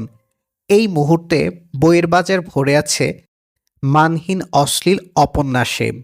এগুলোতে যৌনতা নেই, তারপরও এগুলো অশ্লীল। ফ্রাইডে মুসলিম, শয়তান। আমি লক্ষ্য করেছি বাংলাদেশে অনেকেই মনের সাথে যুদ্ধ করে ধর্মীয় প্রথা পালন করছে। ধর্মীয় প্রথাগুলো মানুষের উপর অদৃশ্য সামাজিক চাপ তৈরি করছে কিনা এ বিষয়ে কিছু বলবেন কি? জিব্রাইল, ধর্মীয় প্রথা কিভাবে সামাজিক চাপ তৈরি করে তা বুঝতে হলে আমাদেরকে তাকাতে হবে জুম্মার নামাজের দিকে। মুসলিমদের একটি বড় অংশ নামাজটি আদায় করে সামাজিক ও পারিবারিক চাপে পড়ে। তারা ভাবে যদি সপ্তাহে একদিনও মসজিদে না যাই, একদিনও পাঞ্জাবি টুপি না পরি, তাহলে আমাদের মুসলমানিত্ব নিয়ে প্রশ্ন উঠতে পারে। এটি এক প্রকার অভিনয়।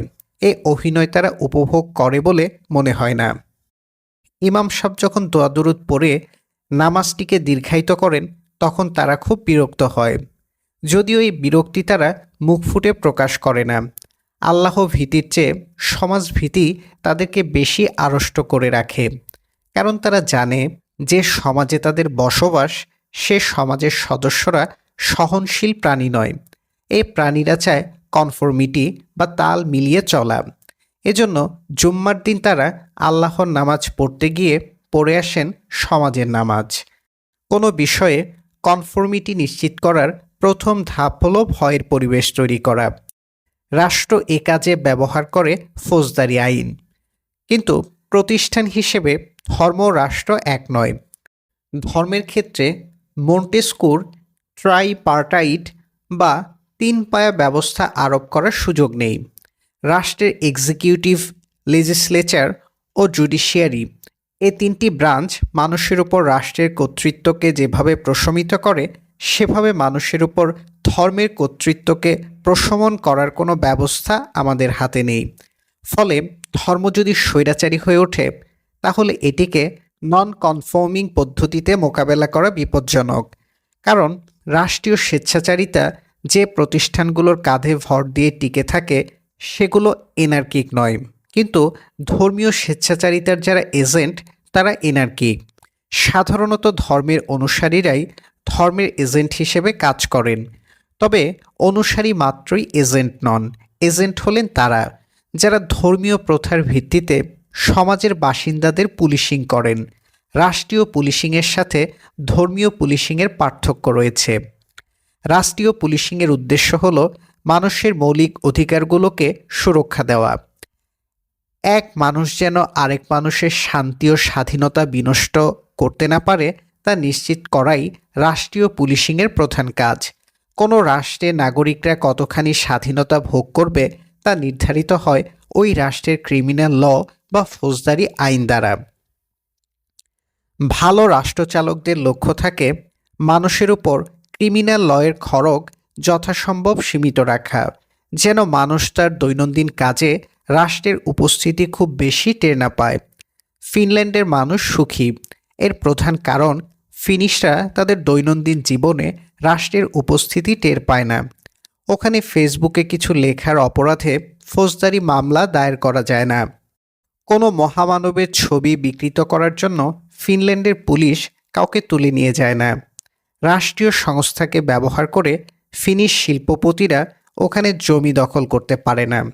অর্থাৎ ক্রিমিনাল ল দ্বারা আরোপিত স্বাধীনতার সীমানা ওখানে উপযুক্তভাবে প্রসারিত এবং উপযুক্ত মাত্রায় সংকুচিত। কিন্তু ধর্মীয় পুলিশিংয়ের উদ্দেশ্য এরকম নয়। মনোথিটিক্সড বা একেশ্বরবাদী ধর্মগুলোর যারা এজেন্ট, তাদের লক্ষ্য হলো যে কোনো মূল্যে ঈশ্বরতার প্রতিনিধির সম্ভ্রম রক্ষা করা। খারাপ রাষ্ট্রগুলোতে যে বিশেষ বিশেষ মানুষের সম্ভ্রম রক্ষার জন্য রাষ্ট্রীয় প্রতিষ্ঠানকে ব্যবহার করা হয়, তার জন্ম সম্ভবত ধর্মীয় এজেন্টদের ঈশ্বরের সম্ভ্রম রক্ষা করার প্রবণতা থেকেই হয়েছে। মনোথিস্টরা ঈশ্বরকে যেই রকম সর্বশক্তিমান মনে করে, তেমনি কোনো খারাপ রাষ্ট্রে ক্ষমতাধর মানুষরাও নিজেদেরকে সর্বশক্তিমান মনে করে থাকে। এজন্য সর্বশক্তিমান ঈশ্বরের যারা চিন্তাশূন্য অনুসারী, তাদের কর্মকাণ্ডের সাথে নিজেকে সর্বশক্তিমান ভাবা কোনো রাজনীতিকের চিন্তাশূন্য অনুসারীদের কর্মকাণ্ডের চমৎকার মিল পাওয়া যায়। ধর্মীয় পুলিশ।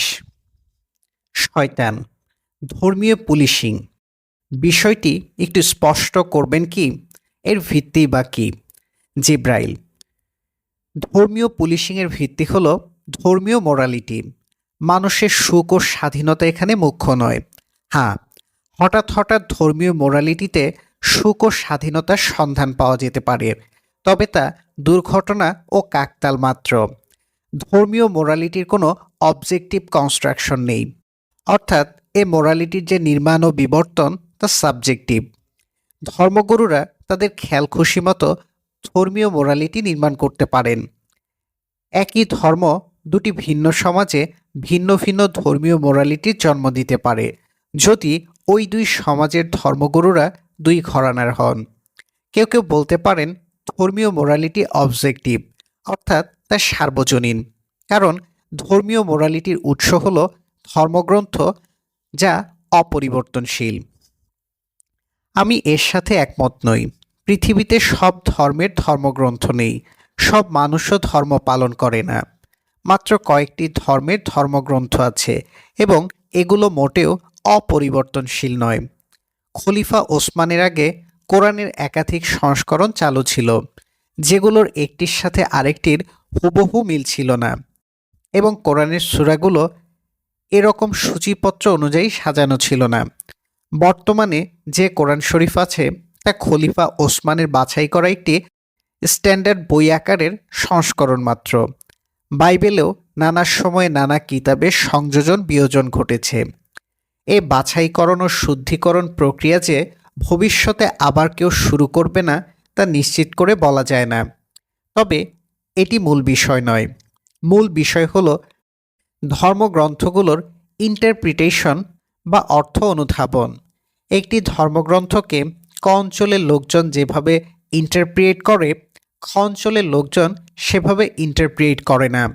কোরআনের একই আয়াতের অর্থ এক মৌলানার কাছে একরকম, আরেক মৌলানার কাছে অন্যরকম। রাসূল নূরের তৈরি নাকি মাটির তৈরি, এ নিয়ে বাংলাদেশে একটি মারামারি জীবিত আছে। এ মারামারির মূল কারণ কোরআনের কয়েকটি শব্দের ভিন্ন ভিন্ন ইন্টারপ্রিটেশন। এক পক্ষের কাছে যা সুবিধাজনক পাঠ, অপর পক্ষের কাছে তা অসুবিধাজনক পাঠ। একই চিত্র দেখতে পাই নারীদের হিজাব বা পর্দার ক্ষেত্রে। পর্দার যে বর্ণনা কোরআনে এসেছে তার সাথে মৌলানাদের প্রচার করা বর্ণনা মেলে না। এক মৌলানার কাছে যা পর্দা, আরেক মৌলানার কাছে তা পর্দা নয়। পুরুষের পর্দার বিষয়টিও মৌলানারা কৌশলে এড়িয়ে যান। ফলে দেখা যাচ্ছে ধর্মীয় মোরালিটির উৎস হিসেবে ধর্মগ্রন্থগুলোকে বিবেচনা করা হলেও সে মোরালিটির অবজেক্টিভিটি বা সার্বজনীনতা নিশ্চিত করা সম্ভব নয়। এই মোরালিটি যেহেতু মানুষের সুবিধা অসুবিধার চেয়ে ধর্মীয় প্রথাকে অধিক প্রাধান্য দিয়ে থাকে, তাই এই মোরালিটির উপর ভিত্তি করে সমাজে কোনো পুলিশিং চালানো হলে তার গতিপথ বা ট্রাজেক্টরি স্বৈরাচারী হতে বাধ্য। খ্রিস্টান ধর্মের প্রতাপের সময় বিশ্বই মোরালিটির স্বেচ্ছাচার প্রত্যক্ষ করেছে। এই জন্য আমি বলি, ধর্মীয় মোরালিটিকে আদর্শ ধরে কোনো রাষ্ট্র নির্মাণ করলে তা মানুষের সুখ ও স্বাধীনতাকে সম্রাট কনস্টান্টিনের সময়ে নিয়ে যাবে। সৌদি আরব ধীরে ধীরে রাষ্ট্র পরিচালনায় ধর্মীয় মোরালিটিকে বিদায় জানাচ্ছে, কারণ আধুনিক রাষ্ট্রগুলো পরিচালন ব্যবস্থা এত জটিল যে কোনো অপরিবর্তনশীল ধর্মীয় মোরালিটিকে ভিত্তি করে নাগরিকদের শাসন করা সম্ভব নয়। ১৫০০ বছর আগে মানুষ যে সমাজে বাস করত সে সমাজ এখন আর নেই। মানুষ নতুন নতুন স্বাধীনতা ও অভিজ্ঞতার স্বাদ পাচ্ছে। রাষ্ট্র যদি মানুষের স্বাধীনতা ও অভিজ্ঞতাকে ধর্মীয় প্রথা দ্বারা কেড়ে নিতে চায়, তাহলে নাগরিকরা সহজাতভাবেই বিদ্রোহী হয়ে উঠবে। আরেকটি বিষয় হলো, ধর্ম পালন ও ধর্মীয় প্রথা পালন এ দুটি কিন্তু এক জিনিস নয়। অনেকেই ধর্মীয় প্রথা পালনকে ধর্ম পালন হিসেবে জ্ঞান করেন, যা আমার কাছে ভুল মনে হয়। ধর্ম ও ধর্মীয় প্রথা এ দুটি দুই মেরুর জিনিস। প্রথা নির্মিত হয় কোনো ধর্ম, সংস্কৃতি ও মতবাদের অনুসারীদের দ্বারা, আর ধর্ম নির্মিত হয় ধর্ম প্রচারকদের দ্বারা। প্রচারকরা তাদের বক্তব্য অনুসারীদের ভেতর সঞ্চারিত করেন এবং এই বক্তব্যকে অনুসারীরা ধীরে ধীরে সমাজের ব্যবহারিক কাজকর্মের মাধ্যমে ছড়াতে থাকেন। এ কাজকর্মগুলোই একসময় পরিণত হয় প্রথায়। কেউ কোনো ধর্মীয় প্রথা পালন করছেন না বা করলেও কম কম করছেন, এর মানে এই নয় যে তিনি ধর্ম পালন করছেন না। প্রথা নিয়ে বাড়াবাড়ি না করেও ধর্ম পালন সম্ভব। ডায়াসের ইঁদুর। শয়তান, ভয় সম্পর্কে একটু বিস্তারিত বলুন। ভয় কিভাবে মানুষ ও সমাজকে নষ্ট করে? জিব্রাইল, কোনো এলাকায় ভয় বিরাজ করলে সে এলাকায় ভয়ের প্রতিক্রিয়াও বিরাজ করে। ভয়ের প্রতি কোনো প্রাণী যে প্রতিক্রিয়া দেখায় সেটি তার সার্ভাইভাল মেকানিজমের অংশ। টিকে থাকার জন্য সে তখন নানা কৌশল ও চাতুরির আশ্রয় নেয়।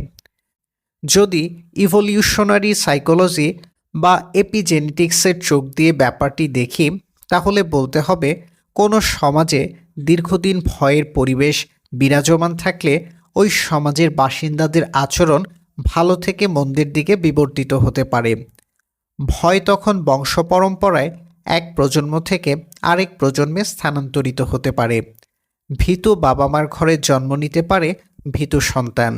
ভয়ের পরিবেশে টিকে থাকতে মানুষ যে যে কৌশল অবলম্বন করে, সে কৌশল বাবা মারা তাদের সন্তানদের ভেতর বংশগতির মাধ্যমে রেখে যেতে পারেন। যেন সন্তানগুলো ওই পরিবেশে টিকে থাকতে সক্ষম হয়। ভয় যে জেনেটিকলি এক প্রজন্ম থেকে আরেক প্রজন্মে স্থানান্তরিত হয়, এই বিষয়টি আমি অধ্যাপক ব্রায়ান ডায়াসের এক গবেষণাপত্রে লক্ষ্য করেছিলাম।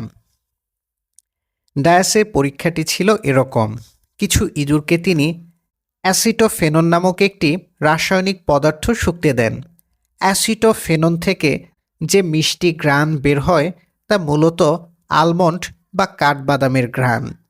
এই ঘ্রাণ শুঁকে কারো ভয় পাওয়ার কথা নয়। ইঁদুরগুলো ভয়ও পাচ্ছিল না। কিন্তু ডায়াস করলেন কি, প্রতিটি ইঁদুরকে অ্যাসিটোফেননের ঘ্রাণ শুকানোর পর হালকা মাত্রায় ইলেকট্রিক শক দিতে থাকলেন। একসময় দেখা গেল অ্যাসিটোফেননের ঘ্রাণ শুকা মাত্রই ইঁদুরদের মনে ইলেকট্রিক শক খাওয়ার ভয় জন্ম নিতে লাগল। কোনো ইঁদুর অ্যাসিটোফেননের কাছাকাছি গেলেই সে আতঙ্কিত হয়ে উঠত। এই বুঝি ইলেকট্রিক শক দেওয়া হবে। ধরা যাক এই ইঁদুরগুলো ছিল ডায়াসের ইলেকট্রিক শক খাওয়া প্রথম প্রজন্মের ইঁদুর। বিস্ময়কর ব্যাপার হলো, কিছুদিন পর এই ইঁদুরের ঘরে যখন নতুন প্রজন্মের বাচ্চা জন্ম নিল, তখন সেই বাচ্চা ইঁদুরগুলো অ্যাসিটোফেননের ঘ্রাণ শুকামাত্রই অজানা ভয় ও আতঙ্কে শিউরে উঠল। এই দ্বিতীয় প্রজন্মের ইঁদুরদেরকে কিন্তু কখনো ইলেকট্রিক শক দেওয়া হয়নি। অর্থাৎ প্রথম প্রজন্ম থেকে অ্যাসিটোফেননের ঘ্রাণ শুকে বিপদ টের পাওয়ার সচেতনতা বা ভয় জেনেটিকলি দ্বিতীয় প্রজন্মে স্থানান্তরিত হয়েছে। আরও বিস্ময়কর ব্যাপার, এই দ্বিতীয় প্রজন্মের ঘরে যে ইঁদুরগুলো তৃতীয় প্রজন্ম হিসেবে জন্ম নিল এবং তৃতীয় প্রজন্মের ঘরে যে ইঁদুরগুলো চতুর্থ প্রজন্ম হিসেবে পৃথিবীতে এলো, সেগুলোর ভেতরও এ ভয় রয়ে গেল। ফলে দেখা যাচ্ছে, আমিও আমার প্রজন্মের মানুষ যদি ভয়ের পরিবেশে বড় হই এবং এই ভয় শনাক্ত করার উপায় যদি আমাদের স্মৃতিতে গেঁথে যায়, তাহলে বিষয়টি বংশ পরম্পরায় আমাদের সন্তানদের মাঝেও সংক্রমিত হতে পারে। হলোকাস্ট সার্ভাইভালদের ক্ষেত্রে এমনটি দেখা গেছে। ইসরায়েলি মনোবিজ্ঞানী নাতান কেলারম্যান দেখিয়েছেন, হিটলারের হাত থেকে যে ইহুদিরা রক্ষা পেয়েছিল, তাদের সন্তান ও নাতিনাতনিদের মাঝে ভয়ভীতির জেনেটিক ট্রান্সমিশন ঘটেছে। এ সন্তান ও নাতিনাতনিদের শরীরে স্ট্রেস হরমোনের যে লেভেল পরিলক্ষিত হয়, তা ভয়শূন্য স্বাভাবিক মানুষের স্ট্রেস হরমোন লেভেলের থেকে ভিন্ন। কেলারম্যানের ধারণা, দ্বিতীয় বিশ্বযুদ্ধে ইহুদিরা যে ট্রমা, দুশ্চিন্তা ও দুর্যোগের ভেতর দিয়ে গেছে, তা জেনেটিক মেমোরি বা জন্মগত স্মৃতি আকারে তাদের সন্তানদের ভেতর প্রবেশ করেছে। ডায়াস ও কেলারম্যানের গবেষণাটি আমার কাছে এ কারণে গুরুত্বপূর্ণ মনে হয়েছে যে এটি কর্তৃত্ববাদী, স্বৈরাচারী ও বগধার্মিক সমাজে জন্ম নেওয়া শিশুদের মানসিক অবস্থা নিম্নরূপে সাহায্য করতে পারে। কোনো সমাজে যদি আইনের অপপ্রয়োগ ও ধর্মীয় প্রথার বাড়াবাড়ি বেড়ে যায় এবং বিচার বিভাগ যদি স্বাধীনভাবে মানুষের মৌলিক অধিকারের সুরক্ষা দিতে না পারে, তাহলে যে ভয়ের পরিবেশ তৈরি হবে, সে পরিবেশে জন্ম নেয়া প্রতিটি শিশুর জিনে বাবা মা থেকে প্রাপ্ত ভয়, ট্রমা ও দুশ্চিন্তা লুকিয়ে থাকতে পারে। একটি দেশ ও জাতিকে পঙ্গু করার জন্য ভয়ের চেয়ে কার্যকর অস্ত্র কী হতে পারে আমার জানা নেই।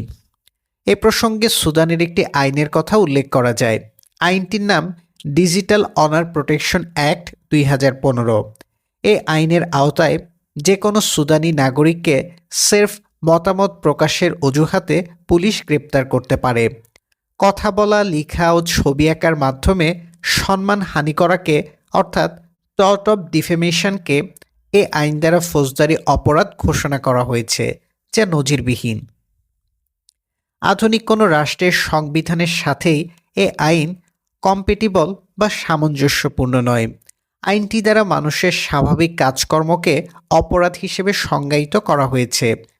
মানুষ সমাজে বাস করলে একে অপরের সাথে কথা বলবে, রাগারাগি করবে, গালাগালি করবে, কিন্তু এটিকে ফৌজদারি অপরাধ ঘোষণা করে মানুষকে জেলে ঢোকাতে হবে, এমন চিন্তা ওই রাষ্ট্রের পরিচালকদের বর্বরতার চিহ্ন মাত্র। মানুষ কি আঁকবে, কি আঁকবে না, কি গাইবে, কি গাইবে না, কি লিখবে কি লিখবে না এইসব দেখা রাষ্ট্রের কাজ নয়। মানুষের প্রয়োজনে রাষ্ট্র, রাষ্ট্রের প্রয়োজনে মানুষ নয়, এ কথা রাষ্ট্রচালকদের ভুলে গেলে চলবে না। মানুষের কথা ও চিন্তা নিয়ন্ত্রণে রাষ্ট্র কোনোভাবেই ফৌজদারি আইন প্রণয়ন করতে পারে না। এমনটি করলে যে ভয়ের পরিবেশ তৈরি হবে তা থেকে বাঁচতে মানুষ স্বেচ্ছায় অসৎ হয়ে উঠবে। যে ব্যক্তি কখনো মিথ্যা কথা বলেনি সে বাধ্য হয়ে মিথ্যা কথা বলবে। যে লোক কখনো অপরাধে জড়ায়নি সে বাধ্য হয়ে অপরাধে জড়াবে। তার ভেতর সর্বদা সার্ভাইভাল ইনস্টিংক্ট কাজ করবে এবং এই ইনস্টিংক্ট বংশপরম্পরায় এক প্রজন্ম থেকে আরেক প্রজন্মে স্থানান্তরিত হবে। বাংলাদেশের মানুষের ভেতর যে মিথ্যা বলার ও চালাকি করার একটি সহজাত প্রবণতা রয়েছে তার মূল কারণ সম্ভবত আমাদের পূর্বপুরুষরা দীর্ঘকাল ধরে ভয়ের পরিবেশে বাস করে আসছেন। এ ভয় কখনো রাজা, কখনো জমিদার, কখনো রাষ্ট্র, কখনো ধর্ম সমাজের ভেতর তৈরি করে আসছে। এমনকি আমাদের শিক্ষা প্রতিষ্ঠানগুলো ভীতিকর। বাঙালি কখনোই নিরবিচ্ছিন্নভাবে একটি ভয়শূন্য পরিবেশ পায়নি। ফলে ভয়শূন্য কোনো সমাজ ও প্রজন্ম তারা নির্মাণ করতে পারেনি। যে সমাজ ভয়শূন্য নয় সে সমাজের মানুষের কাছ থেকে উঁচুমানের সততা, উঁচুমানের চিন্তা, উঁচুমানের দর্শন, উঁচুমানের সাহিত্য, উঁচুমানের বিজ্ঞান এসব আশা করা উচিত নয়। এগুলো পেতে হলে সবার আগে আমাদেরকে নিশ্চিত করতে হবে ভয়শূন্য পরিবেশ। অন্যথায় যুগ যুগ ধরে আমরা জন্ম দিতে থাকব অধ্যাপক ডায়াসের ইলেকট্রিক শক খাওয়া ইঁদুর। যারা এপিজেনেটিক্স নিয়ে কাজ করেন তাদেরকে আহ্বান জানাবো বাংলাদেশের জনগণের উপর তারা যেন ভয়ের প্রভাব নিয়ে কিছু গবেষণা সম্পন্ন করেন। পালবদ্ধ পশু, শয়তান। কোনো বিষয়ে গণমানুষের মতামতকে আপনি কিভাবে দেখেন? পপুলার ওপিনিয়ন, যেটিকে আমরা জনমত ডাকি, এ বিষয়ে জানতে চাই। জনমত বা জনপ্রিয় মতামত কতটা নির্ভরযোগ্য? জিব্রাইল, মব জাস্টিস ও মব জাজমেন্ট দুটোকে আমি প্রচণ্ড ভয় পাই। মবের হাতে অর্থাৎ গণমানুষের হাতে সব কিছু বিচারের ভার তুলে দেওয়াটা বিপজ্জনক। কারণ গণমানুষের হার্ড ইনস্টিংক্ট রয়েছে। ঝোঁকের বশে পাল বেঁধে সিদ্ধান্ত নেয়ার প্রবণতা তাদের আছে।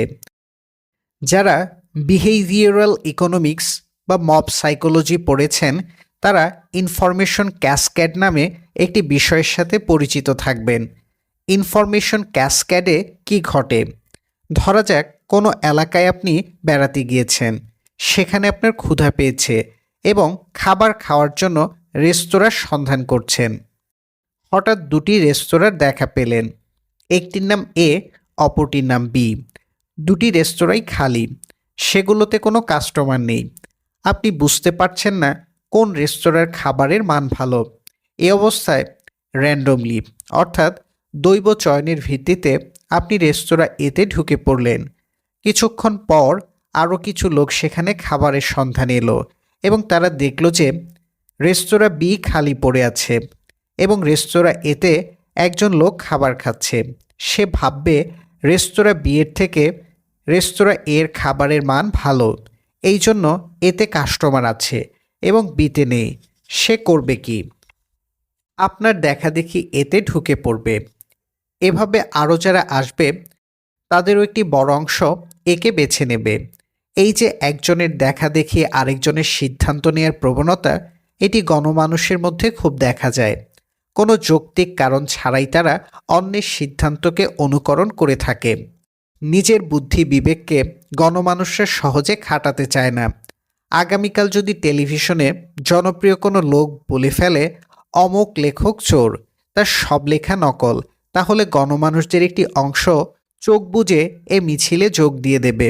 তারা জানতে চাইবে না জনপ্রিয় স্যার তার কোন কোন লেখার কোন কোন বাক্য নকল, তিনি কোন লেখকের কোন বইয়ের কোন পৃষ্ঠা থেকে নকল করেছেন। আমাদের দেখান, আমরা নিজে পড়ে নিজে তুলনা করে সিদ্ধান্ত নিতে চাই। ফেসবুকে আমরা যে ভাইরাল কন্টেন্টগুলো দেখি সেগুলো ইনফরমেশন ক্যাসকেডের ফসল। কেউ একজন কোনো জিনিস নিয়ে মাতামাতি করলো আর অমনি তার অনুসারীরাও এটি নিয়ে তুলকালাম শুরু করে দিল। সবাই দল বেঁধে প্রথমজনের মতামতের পুনরাবৃত্তি করতে থাকে। সেলিব্রিটি মন্টু যদি বলেন রবীন্দ্রনাথ ইসলাম বিদ্বেষী লেখক, তাহলে তার বুদ্ধিবিমুখ অনুসারী পালও বলতে শুরু করবে রবীন্দ্রনাথ ইসলাম বিদ্বেষী লেখক। তার বদনাম করতে হবে। কিন্তু রবীন্দ্রনাথের কোন কোন লেখার কোন কোন বাক্য কিভাবে ইসলাম বিদ্বেষী, ইসলাম বিদ্বেষ কাকে বলে, কোনো লেখায় ইসলাম বিদ্বেষী কিনা এটি কিভাবে নির্ধারিত হয়, একজন লেখকের ইসলাম বিদ্বেষী বা ইসলাম বিরোধী হওয়ার অধিকার আছে কিনা, নাস্তিক বিদ্বেষ জায়েজ হলে ইসলাম বিদ্বেষ কেন জায়েজ নয়, এইসব গুরুত্বপূর্ণ প্রশ্ন গণমানুষরা করবে না। তারা চাইবে কেবল অন্যের টানা উপসংহার নকল করতে।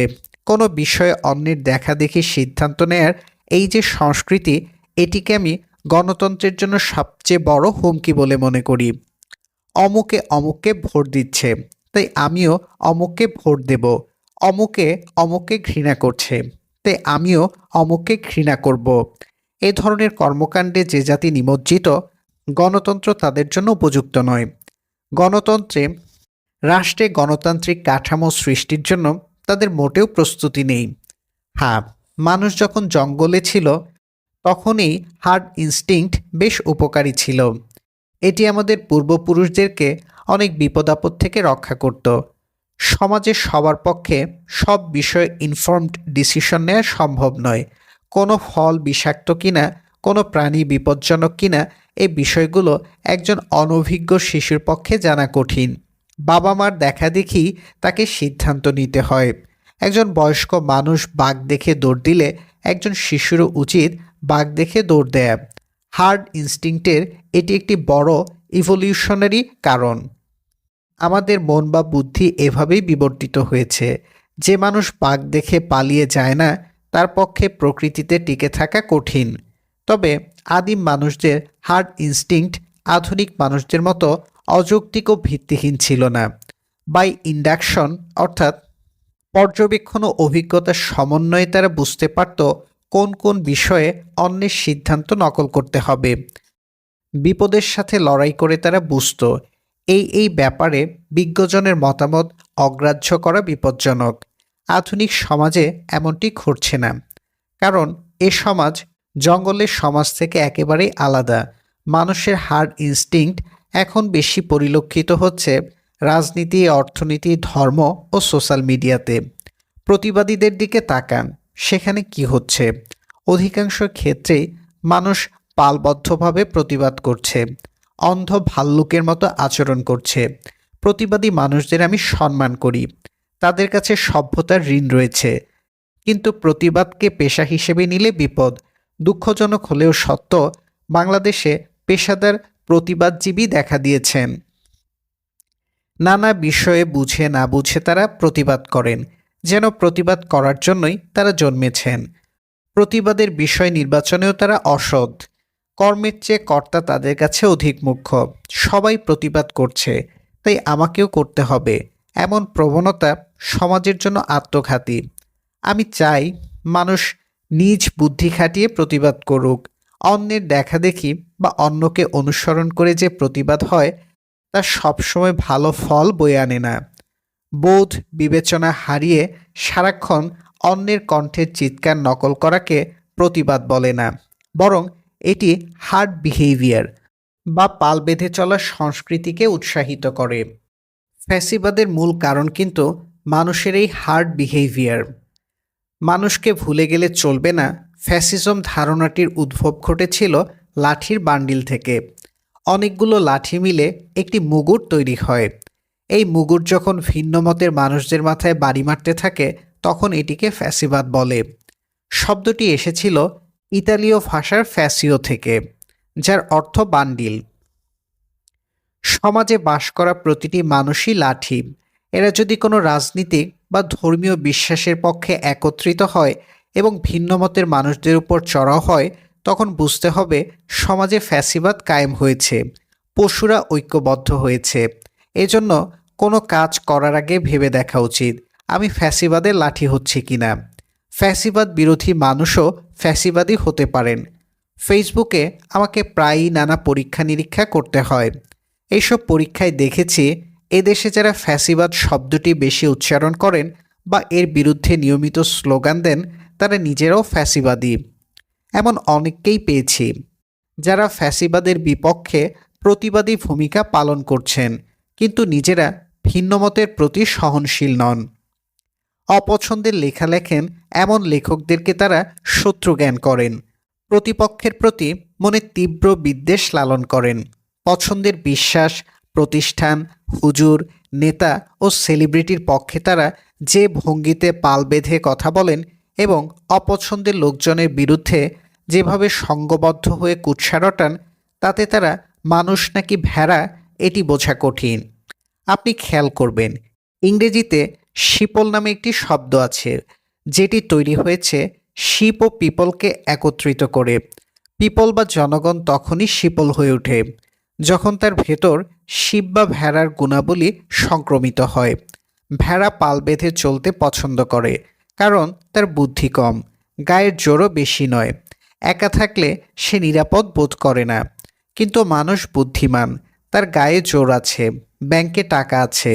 ফলে মানুষ যদি ভেড়ার মতো ইনস্টিংক্টিভ আচরণ করে তাহলে তো সমাজে রাজনীতিক ও অর্থনৈতিক ঝুঁকি তৈরি হবে। দেখা যাবে নেকড়েরাই ভেড়া সেজে শিকার নিয়ে ঢুকে পড়েছে অরণ্যে। শয়তান কোনো কিছু শিল্পমান নির্ধারণে গণমানুষের ভূমিকাকে কিভাবে দেখেন?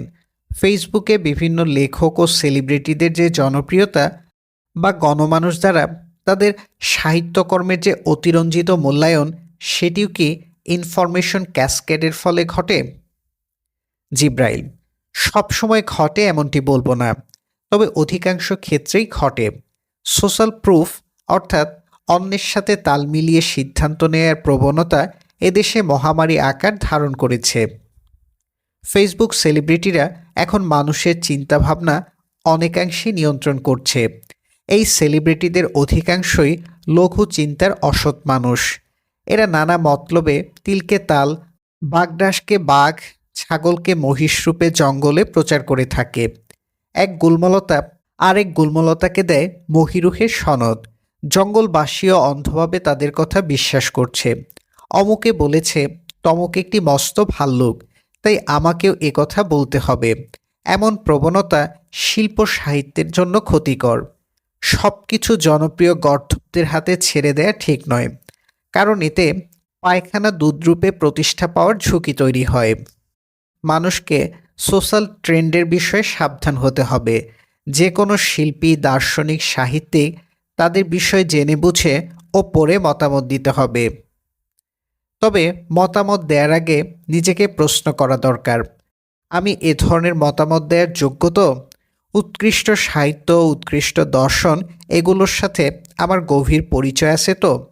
নাকি আমি কেবলই আত্মবিশ্বাসী বেকুব, শৌখিন পাঠক, চতুর শার্লাতান?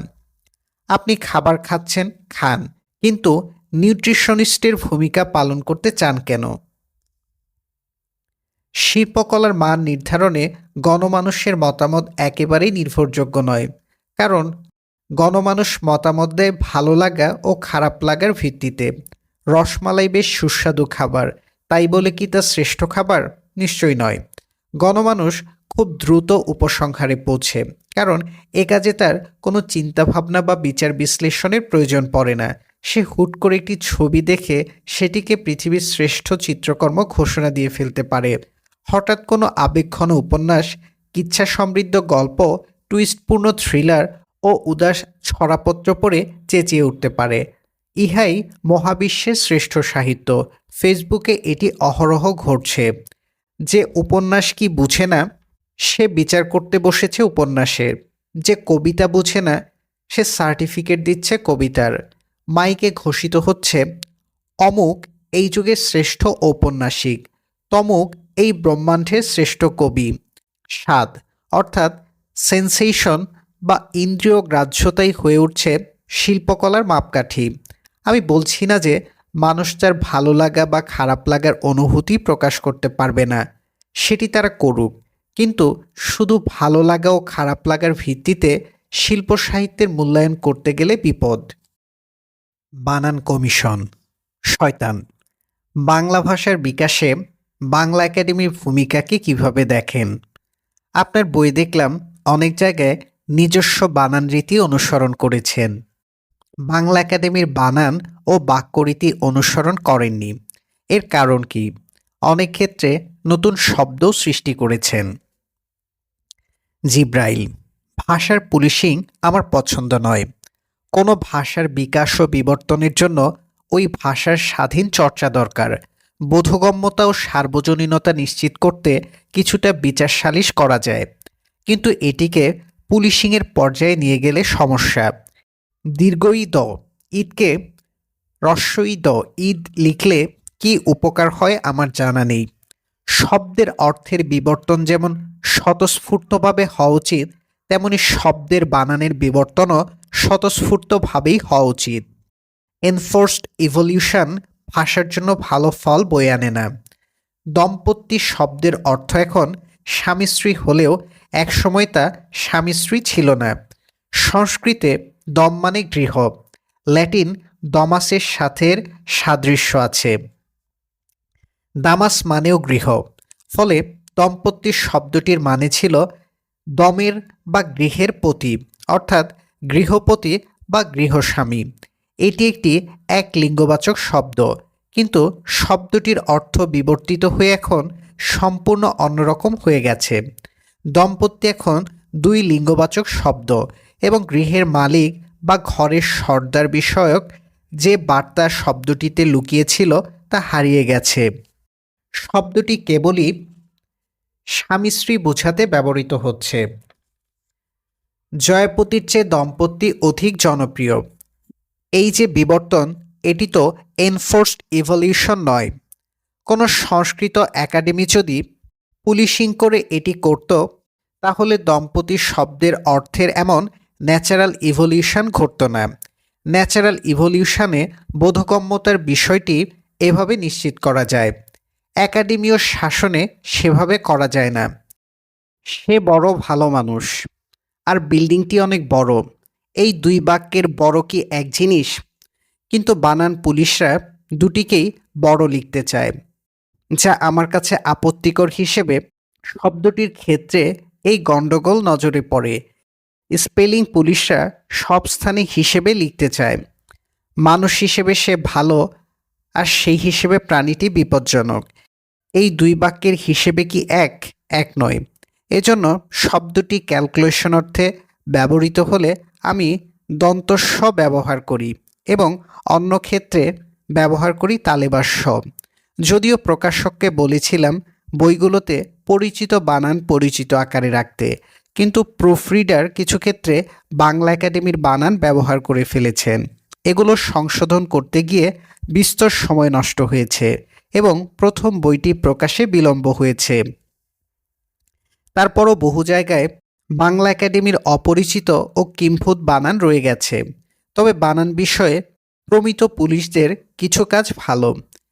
কয় ঋষিকারে কি এবং কয় দিগিকারে কি, এ দুটি বানান একই রূপে লিখলে বাক্যের বোধগম্যতা নষ্ট হতো, কারণ সব বাক্যে একই ভাব প্রকাশ করে না। অনেকে বলবেন কয় ঋষিকারে কি এর আগের বা পরের শব্দ পড়লে কি এর অর্থ উদ্ধার করা যায়, তাই কিকে দুটি আলাদা বানানে লেখার দরকার নেই।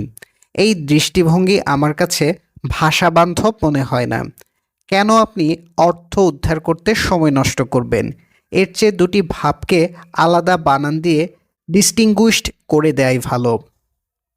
শয়তান: তাহলে কোনো শব্দের বানান বা অর্থ কি প্রক্রিয়ায় নির্ধারিত হওয়া উচিত বলে মনে করেন, নাকি কোনো প্রক্রিয়াই থাকা উচিত নয়?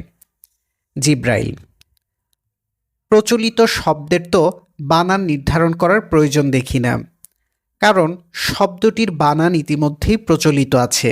হ্যাঁ, যদি এমন হয় যে কোনো শব্দ মানুষের মুখে মুখে আছে কিন্তু তা কখনো লিখিত রূপে ব্যবহৃত হয়নি, তাহলে এর একটি ভালো দৃষ্টিনন্দন সহজে স্মরণ রাখা যায় অন্য শব্দের সাথে গুলিয়ে যায় না এমন বানান তৈরি করা যেতে পারে। নতুন উদ্ভাবিত শব্দের ক্ষেত্রেও এই প্রক্রিয়া অনুসরণ করা যায়, তবে এক্ষেত্রে শব্দটি যিনি উদ্ভাবন করলেন তার মতামত নেওয়া দরকার। কোনো শব্দের বানান নির্ধারণ করতে গিয়ে যদি আমি শব্দটিকে মানুষের কাছে অপরিচিত করে দিই তাহলে তো হলো না। এজন্য বানান নির্ধারণে বোধগম্যতার বিষয়টিকে অধিক গুরুত্ব দিতে হবে। একটি প্রচলিত বোধগম্য বানানকে যদি কেউ হুট করে এসে অপরিচিত দুর্বোধ্য করে তোলে তাহলে তা সমর্থনযোগ্য নয়। এতে ভাষার সিম্পলিসিটি নষ্ট হয়, সৌন্দর্য ভেঙে পড়ে, শব্দের সাথে মানুষের আবেগও জড়িত থাকে। হ্যাঁ, এখানে অভ্যাসের কিছু ব্যাপার আছে। ভাষা শুধু শিক্ষিত ডিগ্রিওয়ালা মানুষের সম্পত্তি নয়, এটি মাথায় রাখতে হবে। পৃথিবীর অধিকাংশ ভাষাই নিরক্ষর মানুষদের সৃষ্টি, এটি ভুলে গেলে চলবে না। শিক্ষিতরা ভাষার উন্নয়ন বা অবনমন করেছে মাত্র, কিন্তু তারা কোনো নতুন ভাষা সৃষ্টি করতে পারেনি। বরং আমি উদাহরণ দিতে পারবো যেখানে শিক্ষিত মানুষদের তাণ্ডবে পৃথিবী থেকে বহু ভাষা বিলুপ্ত হয়ে গেছে। বিনয়ী বাঘ। শয়তান। সর্বশেষ প্রশ্ন, জ্ঞানীরা বিনয়ী হয়, এরকম একটি কথা এদেশে খুব জনপ্রিয়। এ বিষয়ে আপনার অভিমত জানতে চাই। জিব্রাইল: না, জ্ঞানীরা বিনয়ী হয় এ কথার সাথে আমি একমত নই। জ্ঞানের সাথে বিনয়ের কোনো সম্পর্ক নেই। বিনয়ী মাত্রই জ্ঞানী নয়, বরং বিনয় হল অনজ্ঞতা ঢাকার একটি প্রাচীন কৌশল। এটি এক প্রকার অভিনয়, যা দিয়ে নিজের সম্পর্কে অন্যের কাছে সত্য গোপন করা হয়। নিজেকে ইচ্ছে করে ছোট করে দেখা, নিজের সক্ষমতা ও মূল্য সম্পর্কে সারাক্ষণ অস্বস্তিতে ভোগা, সর্বদা এক ধরনের সেলফ ডিনাউন্সমেন্টের মধ্য দিয়ে যাওয়া, এটি বিনয়। বিনয়ের ইংরেজিটা দেখুন, হিউমিলিটি। খুব চমৎকার শব্দ। হিউমিলিটির মূল উৎস কিন্তু হিউমাস, যার অর্থ মাটি। নিজেকে মাটির মতো পদদলিত ভাবাটাই বিনয়। বাঙালি আদিকাল থেকেই পদদলিত জীবনযাপন করে আসছে। রাজা বাদশাহ ও মন্ত্রীফন্ত্রীর পায়ের চাপে তার মানসিকতা চিরে চ্যাপ্টা হয়ে গেছে। এমন কোনো শাসক বাঙালি পায়নি যার সামনে গিয়ে সে বুক টান টান করে দাঁড়াতে পেরেছে। মন্ত্রী দেখলেই মুখ কাচুমাচু করে সে মাটিতে মিশে যায়। তার কবিতা ও গান ভরে আছে চরণধূলি নামক একটি শব্দে। পদধূলি তার খুব পছন্দ। মাননীয় শব্দটি এখানে এত বেশি ব্যবহৃত হয় যে মনে হয় কোনো অদৃশ্য রাখাল বুঝি তাড়িয়ে বেড়াচ্ছে 16 কোটি ভেড়া। কান পাতলেই শোনা যায় sir, sir, sir, sir, sir. সে হিসেবে আমি বিনয়ী নই, কারণ আমি অভিনেতা নই। কাউকে যাচাই বাছাই না করে সম্মান করি না। আমার মনে পড়ে না সর্বশেষ কবে কাকে মাননীয় ডেকেছি। কারোর সাথে ভালো ব্যবহার করা, হাসি মুখে কথা বলা, এগুলো বিনয়ের অংশ নয়। এগুলো সাধারণ সৌজন্যতা, সাধারণ ভদ্রতা। কিন্তু আমরা এতই অভদ্র, এতই শিষ্টাচার বর্জিত যে সাধারণ ভদ্র আচরণকেও এখানে বিনয় বলে ভুল হয়। যাকে চিনি না, জানি না, যার সাথে কোনোদিন ভালো মন্দ আচরণ করিনি, সেও বলছে আপনি তো বিনয়ী নন। বিনয়ের জন্ম স্লেভ মোরালিটি থেকে। আমি কি স্লেভ? কারোর সাথে কি আমার দাসপ্রভুর সম্পর্ক আছে? কারোর সাথে কি আমি খারাপ ব্যবহার করেছি? চড়থাপ্পড় মেরেছি, গালাগালি করেছি, মামলা ঠুকেছি, বাড়িতে বেড়াতে এলে কাউকে না খাইয়ে ছেড়েছি? তারপরও রিকশাওয়ালাকে কিলঘুষি মারা লোকজন এসে বলছে আপনি তো বিনয়ী নন, কারণ আমি তাদের পীর বা প্রভুর ভাবমূর্তি ক্ষুণ্ণ করেছি। দাসের সামনে যেমন প্রভুর সমালোচনা করা যায় না, মুরিদদের সামনেও তেমনি পীরকে দুই কথা বলা যায় না। বললেই শুনতে হয় জ্ঞানীরা বিনয়ী নয়। নির্বোধ বিনয়ীর চেয়ে চক্ষুমান অহংকারী যে উত্তম, এ খবর বাঙালি রাখে না। মানুষের অহং থাকতে হয়। যে একেবারে অহংশূন্য সে শরীর বয়ে বেড়ায় মানুষের, কিন্তু আত্মা বয়ে বেড়ায় ইতরের। মন্ত্রীদের সামনে যে আমাদের সাংবাদিকরা সারাক্ষণ আল্লাহ আল্লাহ করেন, ঘাইঘুই প্রশ্ন করেন, এর মূল কারণ তাদের অহং নেই। অহংহীন মানুষ ইঁদুরের সমান। শয়তান: তাহলে কি আপনি মানুষকে অহংকারী হতে বলছেন? জিব্রাইল: না, তা বলছি না। অহং ও অহংকার এক জিনিস নয়। ফাঁপা অহংকার একটি বদগুণ। অহং হলো স্বাভাবিক আত্মমর্যাদা, যেটি মানুষকে সৎ থাকতে সাহায্য করে, ক্ষমতা ও লোভের পায়ে লুটিয়ে পড়তে নিষেধ করে। সারাক্ষণ কারো প্রশংসা করা বিনয়ের লক্ষণ নয়, এটি সুবিধাবাদ ও চাটুকারিতার লক্ষণ। অহং এক প্রকার ভান, যা দিয়ে একজন তিলের সমান ব্যক্তি তালের আকার ধারণ করেন। কেউ আত্মবিশ্বাসী একা একা চলেন, কারো ধার ধারেন না, চুপচাপ থাকেন, কারোর সাথে কথা বলেন না। এর মানে এই নয় যে তিনি অহংকারী। আবার কেউ বিশেষ কোনো দেবতার নামে ভক্তিতে গদগদ করছেন, সারাক্ষণ মানুষের মন জুগিয়ে চলছেন, মুখ কাঁচুমাচু করে আমি বিনয়ী বলে চিৎকার করছেন। তার অর্থ এই নয় যে লোকটি বিনয়ী। বিনয় হলো স্বাভাবিক ভদ্রতা, সাধারণ শিষ্টাচার। বাংলা ভাষায় বিনয়ের অর্থ পাল্টে গেছে। মতলববাজদেরকে এখন বলা হচ্ছে বিনয়ী।